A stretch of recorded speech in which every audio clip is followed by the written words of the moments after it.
Direk Jojo Sagin, kinilig sa teaser ng The Alibi. King Pao fans, handa na ba kayo?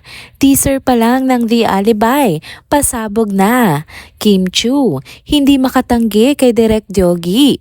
Loyalty at respect, walang kupas. Tara, kwentuhan muli tayo.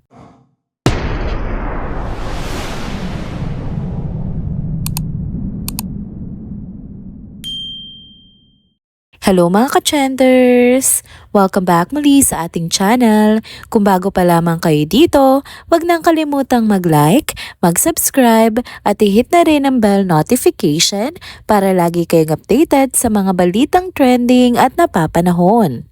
Mga ka-trenders, grabe mainit-init pa sa mga updates. Kung fan ka ng tambalang Kim Chu at Paolo Avellino, aba siguraduhin mong hindi ka bibitaw sa video na ito dahil may pasabog tayo mula mismo sa direktor ng upcoming serye nilang The Alibi. Fresh na fresh ang balita mula kay Direk Jojo Sagin. Yes, mga ka-trenders, siya mismo nagbahagi na nakita na niya ang teaser ng The Alibi. At ang reaction niya, aba, sobrang excited. Ang sabi niya, quote and unquote, "Saw the teaser of The Alibi. Apa ka? Hi. Wait nyo mga B." O diba, kung si Direk mismo ay kilig at sabik, paano pa kaya tayo? Kitang-kita rin sa photo na inilabas ng KPEX official kung gaano nga ka-intense at kamisteryoso ang magiging roles ni Kim at Paolo. Si Kim na fierce at confident ang dating, tapos si Paolo na seryoso at parang may tinatagong sekreto. Kung titingnan natin sa likod nila, may mga police files, press IDs at mukhang crime-related ang theme ng serye. Mukhang isa ito sa mga suspense drama na puno ng twists at revelasyon. At knowing Dreamscape, nako, hindi ito basta-basta kwento lang. Ilang beses na nga silang nakapaghatid ng mga dekalidad na teleserye na tumatak sa puso ng mga manonood. Kaya pag sinabing Dreamscape, alam mo na agad, hindi ka mabibigo. Ngayon paunti-unti nang nailalantad ang mga detalye patungkol sa The Alibi, hindi natin maiwasang ma-excite kung anong klaseng kwento ang ihahatid nila. Ang tanong, sino kaya may tinatagong lihim? Saan aabot ang katotohanan? At anong papel kaya ang gagampanan ng karakter ni Kim bilang babae na mukhang strong, independent pero may pinagdadaanan? Si Paolo naman, serious ang aura, parang involved sa isang malaking kaso o investigasyon. Wala pang official plot na inilalabas pero base sa clue sa larawan, may file folder na may nakalagay na police case 19955. Tapos may teaser stamp na coming soon. Parang isang malalim na krimen o misteryo ang bumabalot sa buong kwento. Isa pa sa mga ikinaka-excite ng fans ay kung paano muling magkiklik ang chemistry ng Kim Pao tandem.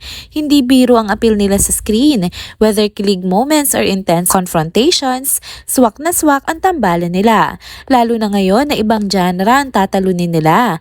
Mas mature, mas seryoso at mas thrilling.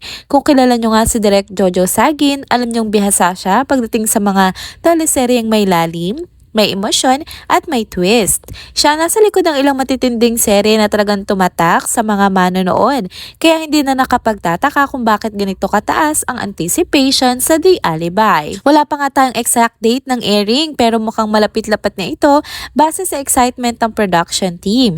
At habang hinihintay natin ang full trailer, siguradong may sunod-sunod pang updates na ilalabas ang Dreamscape at KPEX.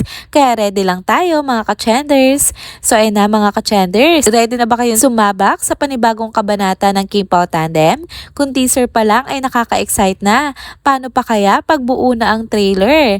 At lalo na kapag episode na mismo ang pinapanood natin. Kaya abangan natin ang The Alibi. Hindi lang ito basta love story. Mukhang isa itong kwento ng katotohanan, kasinungalingan at syempre ng alibi na kayang baguhin ang takbo ng buhay ng bawat karakter. Next topic naman tayo mga ka-trenders.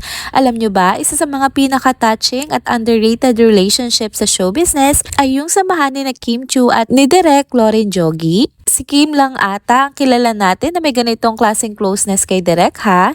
Hindi lang basta professional relationship kundi parang totoong mag-ama na talaga.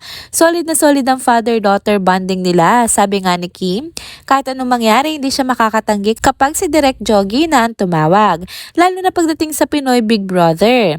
Alam naman nating lahat na dito nga nagsimula ang journey ni Kim sa showbiz. At kung meron mang taong unang niniwala sa kanya, si Direk Jogy na yon. Balikan natin ang simula. Hindi lahat nakakaalam na si Direk nga mismo ang unang nakakita kay Kim sa Cebu.